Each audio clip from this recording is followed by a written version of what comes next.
สวัสดีครับผู้ฟังทุกท่านครับพบกับรายการรักสิ่งแวดล้อมทางสวทแพร่ FM 91 เมกะเฮิรตซ์ครับเช้าวันจันทร์ที่3สิงหาคม2569อยู่กับผมแสวงเป้าเพชรเป็นผู้ดำเนินรายการครับกลับมาพบกันวันนี้วันจันทร์เริ่มต้นในการทำงานครับแล้วก็เริ่มต้นเนาะสัปดาห์ที่ผ่านมาแวบ หายหน้าหายตาไป3-4 วันนะครับนะก็อาศัยช่วงที่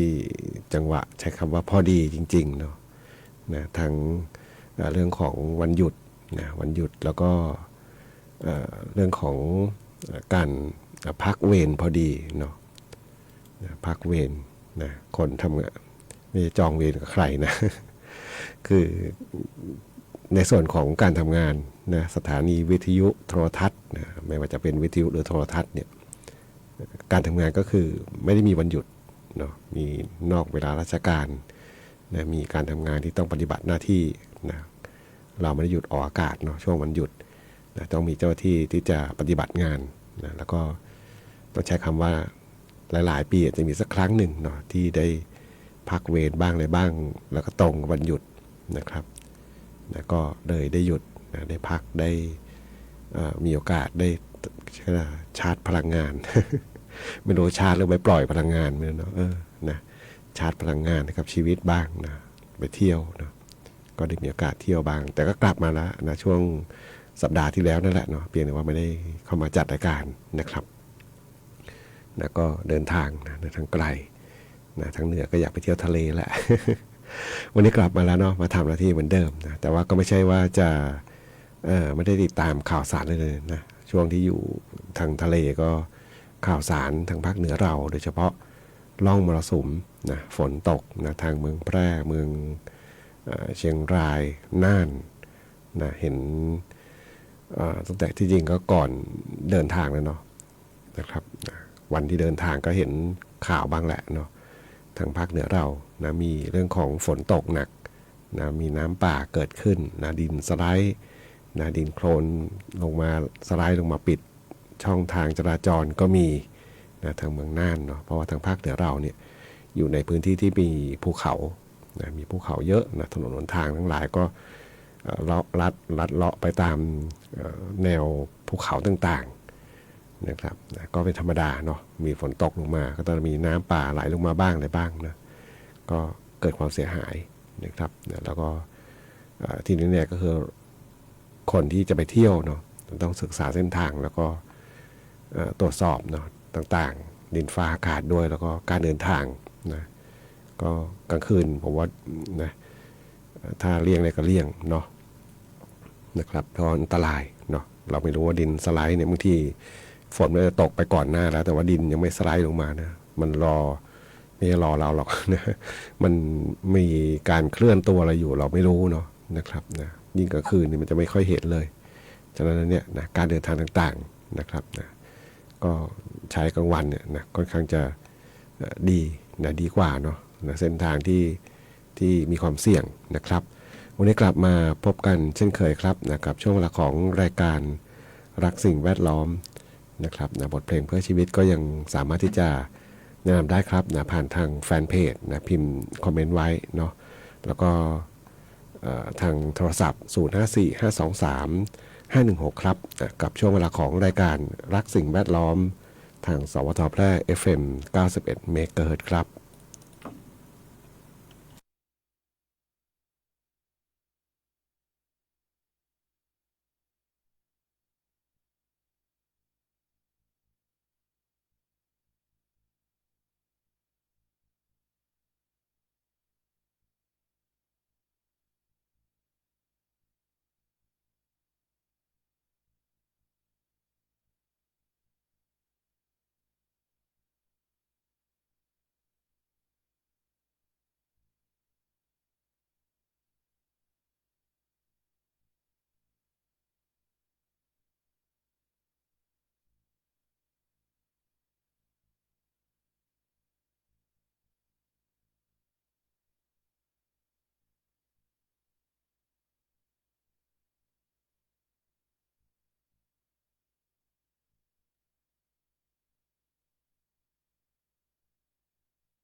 ได้รับฟังผ่านไปครับนะกับบทเพลง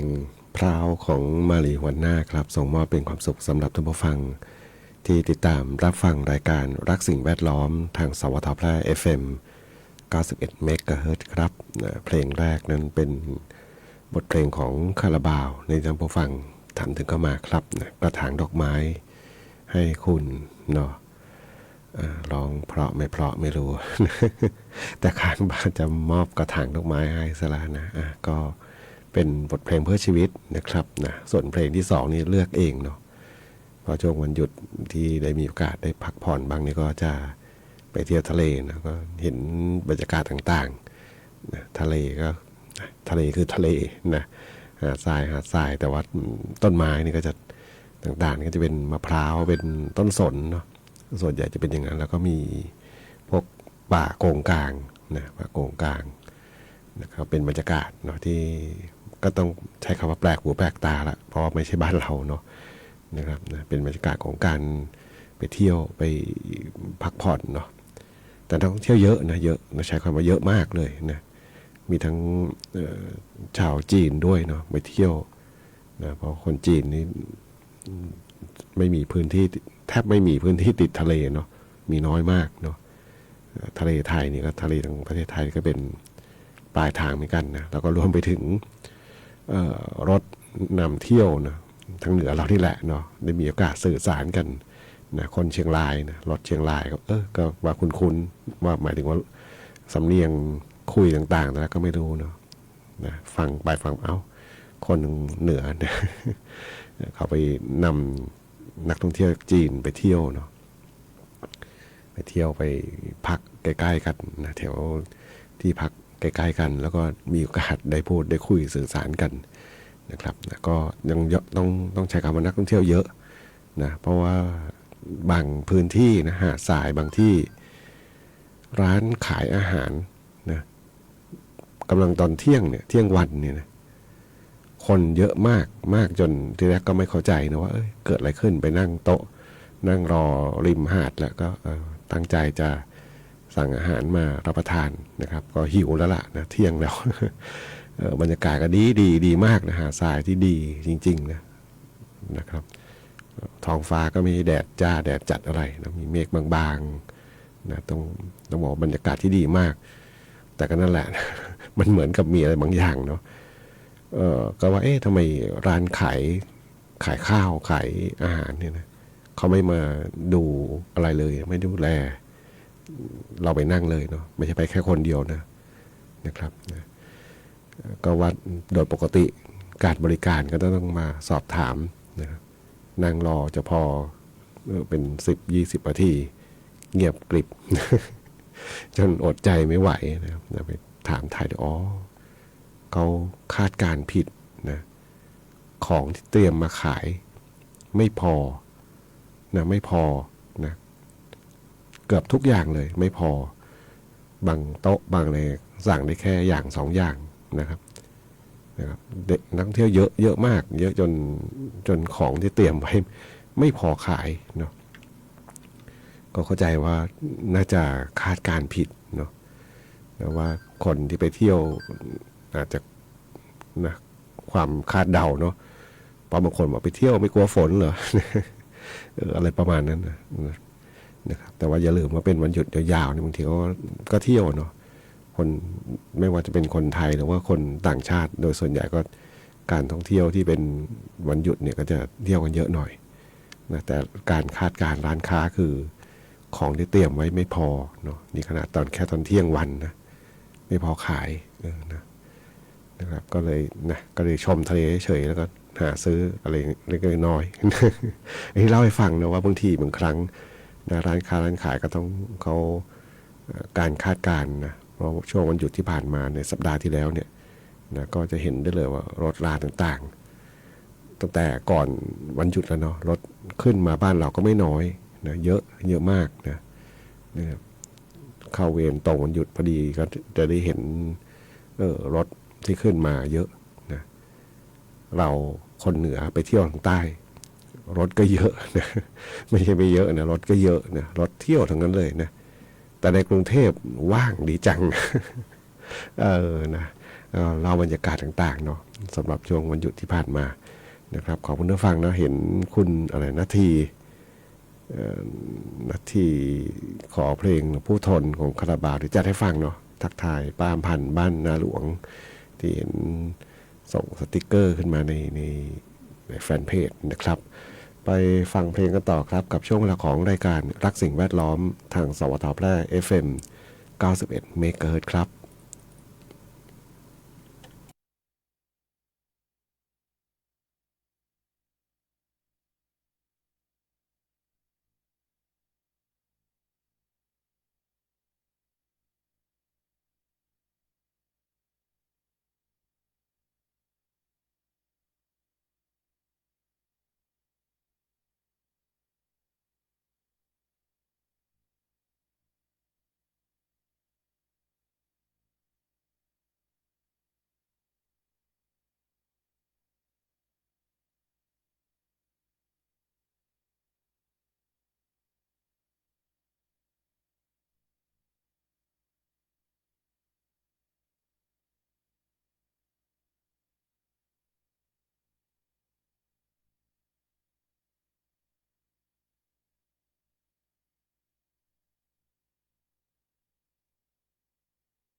ได้รับฟังผ่านไปครับนะบทเพลงผู้ทนของคาราบาวท่านผู้ฟังมีนามว่าคุณนาทีนะแนะนำมาผ่านทางแฟนเพจนะครับนะขอบคุณผู้ฟังที่ติดตามรับฟังครับรายการรักสิ่งแวดล้อมทางสวทแพร่ FM 91 เมกะเฮิรตซ์ครับช่วงนี้นี่เปิดแฟนเพจนะข่าวสารต่างๆบางแฟนเพจนี่ไม่เกี่ยวข้องกับพยากรณ์อากาศเลยเนาะแต่ก็อาศัยช่วงเวลานะทุกวันเนี่ยจะว่าไปกับทุกเพจนะเป็นเขาเรียกอะไรเป็นเรื่องของต้องการผู้ติดตามเนาะต้องการคนติดตามบางคนว่าติดตามได้เยอะแล้วมีอะไรบ้างได้มีประโยชน์อะไรบ้างเนาะมันมีหลายแง่มุมเนาะบางเพจก็เป็นเรื่องของธุรกิจนะยิ่งคนติดตามก็จะมีการเรียกว่ามีรายได้เพิ่มขึ้นนะตามช่องทางต่างๆนะครับเพราะทุกวันนี้เรื่องของการใช้สื่อโดยเฉพาะโซเชียลนะครับสื่อโซเชียลที่เราใช้นี่แหละเนาะ Facebook TikTok อะไร Instagram นะYouTube นะแรกๆนี่จะมีเฉพาะ YouTube นะที่เขาใช้ในการทำมาหากินนะยอดวิวยอดไลค์ยอดทั้งหลายเนี่ยนะมันจะมีแบบเขาเรียกได้รับการแบ่งปันนะจากค่าโฆษณาที่แทรกอยู่นะยิ่งคนติดตามเยอะก็จะมีโฆษณาเยอะแหละเนาะตามกันไปเนาะบางเพจนะไม่ได้มีการหารายได้ แต่มันเป็นเขาเรียกนะพอโพสต์แล้วอยากได้ยอดวิวนะนะอยากเห็นอยากคนติดตามอยากรู้ใครจะมาแสดงความคิดเห็นนะอันนี้คือมันเป็นสื่อโซเชียลที่มีผลทางด้านจิตใจเนาะโพสต์แล้วก็อยากจะรู้ว่าใครดูบ้างใครเช็คบ้างเนาะยอดวิวเท่าไหร่นะทั้งนี้ไม่ได้มีรายได้เนาะบางคนก็ใช้เวลาสิ้นเปลืองกับตรงนี้นะเป็นวันนะมั่วมาเช็คยอดวิวไม่ได้มีรายได้เพิ่มเลยนะแต่พูดถึงเรื่องของการเตือนภัยเนี่ยนะก็กลายเป็นว่าหลายเพจก็มาใช้วิธีที่เหมือนกับมันเป็นวิธีแบบโบราณนั่นแหละเนาะก็คือพาดหัวข่าวให้น่าวิตกกังวลแล้วก็คนก็ไปตามอ่านนะตามดูก่อนจะดูได้เนี่ยนะมันนะถ้าพาดหัวอย่างเนี้ยนะหลายเพจนะเพจใหญ่ๆได้ละนะดังๆของไทยเราเลยก็ใช้วิธีการเตือนแล้วนะ30 กว่าจังหวัดแต่พอไปอ่านจริงๆอย่างก็คือข่าวพยากรณ์อากาศกรมอุตุนี่แหละนะมันไม่ได้มีอะไรหวือหวาเลยเนาะก็เป็นแค่พยากรณ์อากาศปกตินะเมื่อกี้ก็หลงกลนะผมเอง วันนี้เปิดมาดูแล้วก็เอาดูซะหน่อยที่ว่ามันหนักขนาดไหนนะบอกเตือนแล้วนะเตือนแล้วนะโอ้นะมันต้องถ้าแปลเป็นไทยจริงๆก็มันอันตรายมากเตือนแล้วนะเนี่ยนะต้องเชื่อแล้วล่ะ แต่พอไปดูจริงก็คือพยากรณ์อากาศธรรมดานี่เองเนาะก็อย่างก็ตามแต่สิ่งที่ผมรู้สึกแปลกใจทุกวันนี้ก็คือทำไมเวลาฝนตกเดี๋ยวนี้มันไม่เร็วเหลือเกินเลยเนาะฝนไหลลงดอยลงมาเร็วบางทีก็ดินสไลด์ดินโคลนถล่มนะบางพื้นที่นี่น้ำแดงๆนะฝนตกลงมาซึ่งในอดีตมันไม่มีนะแบบนี้เนาะมันไม่มีน้อยมากนะครับเอาแค่ตรงอยู่ตรงติดแม่น้ำยมเนี่ยนะสวทพระติดน้ำยมในอดีตเนี่ยฝนตก2 วัน3 วันนะหมายถึงมีฝนตกหนักๆแล้วเนี่ยกว่าน้ำจะมีเพิ่มขึ้นมาน้ำก็ไม่ได้ขุ่นข้นนะน้ำก็จะออกจะไม่กระเข้มขึ้นแหละแต่ว่าไม่ได้หนักมากเนาะไม่ได้มีความข้นของโคลนมากแต่ปัจจุบันเนี่ยนะตกแค่คืนเดียวแหละ รอเนาะมันมีอะไรบางอย่างไหมเนาะ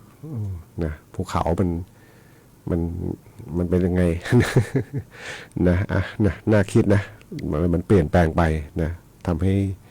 ภัยธรรมชาติแบบนี้มันมีความรู้สึกว่ามันมาเร็วขึ้นนะครับนะแล้วก็แต่ละปีเนี่ยนะก็ทำให้เกิดความกังวลเนาะนะครับช่วงสัปดาห์ที่แล้วไปอยู่ทางทะเลก็ยังกังวล กังวลถึงทางบ้านเรานะทางเมืองแพร่เมือง ว่ามันตกหนักขนาดไหนยังไงว่าดูแฟนเพจแต่ละที่ก็เตือนกันจนน่ากังวลเลยเอาเนาะแต่เราอยู่กับธรรมชาตินะครับก็ต้องติดตามแล้วก็ดูนะเขาบอกให้ดูสิ่งแวดล้อมใกล้ตัวดีที่สุดเนาะคนที่อาศัยในพื้นที่ที่เสี่ยงภัยนะผมก็เห็นนะแผนที่ที่เสี่ยงภัยเมืองแพร่เนี่ยนะมีร้องกวางมีทางช่อแฮนะหลังช่อแฮไปเนาะแล้วมีในอีกจุดหนึ่งนะทางบางพื้นที่ที่เป็นแนวภูเขาเนาะแนวรอยต่อระหว่างน่านกับแพร่นะสันปันน้ำตรงนี้เนาะก็คือถ้ามีฝนตกหนักเนี่ยก็จะมีลักษณะน้ำป่าเกิดขึ้นนะครับก็ต้องระมัดระวังกันนะครับเขาบอกมันเป็นภูเขาหินผุเนาะทางน้องกวางกับทางไหนทางวังชิ้นนะครับวังชิ้นทางเด่นชัยนะครับอำเภอเด่นชัยเนาะก็มันมีความเสี่ยงนะเวลาฝนตกหนักเนี่ยจะลักษณะของดินสไลด์ดินโคลนถล่มลงมานะครับก็ต้องติดตามกันนะครับส่วนบางจังหวัดเนาะนี่ไกลตัวเรานะเมื่อวานวันศุกร์เนาะเห็นทางไหนลมสักเพชรบูรณ์ใช่ไหมเนาะนะครับก็มีเขาเรียกธงแดงขึ้นธงแดงนะก็คือฝนตกหนักแต่ก็ยอมรับตรงนั้นฝนตกหนักเนาะดูเรดาร์อากาศเป็นกลุ่มเมฆขนาดใหญ่เลยนะฝนตกหนักนะครับถ้ามีเรดาร์อากาศแล้วก็ดูในพื้นที่ที่เสี่ยงภัยเราอยู่ฝนตกหนักนี่ก็ต้องเตรียมความพร้อมเตรียมตัวแล้วล่ะนะมาดูเรื่องของพยากรณ์อากาศเช้านี้ถึงเช้าวันพรุ่งนี้ครับภาคเหนือมีฝนฟ้าคะนอง160ของพื้นที่มีฝนตกหนักบางแห่งบริเวณจังหวัดแม่ฮ่องสอนเชียงใหม่เชียงรายลำปางพะเยาน่านตากและอุตรดิตถ์ครับนะ160ของพื้นที่ครับไม่มีชื่อจังหวัดแพร่อยู่ในนี้นะในภาคเหนือนี่นะครับแล้วก็เป็นพยากรณ์อากาศเช้านี้ถึงเช้าวันพรุ่งนี้ครับวันนี้รายการสิ่งแวดล้อมทางสวทแพร่ FM 91 เมกะเฮิรตซ์คงต้องนำรายการให้ท่านผู้ฟังก่อนพบกันใหม่ในวันพรุ่งนี้ขอความสุขความโชคดีมีแต่คุณผู้ฟังทุกท่านสวัสดีครับ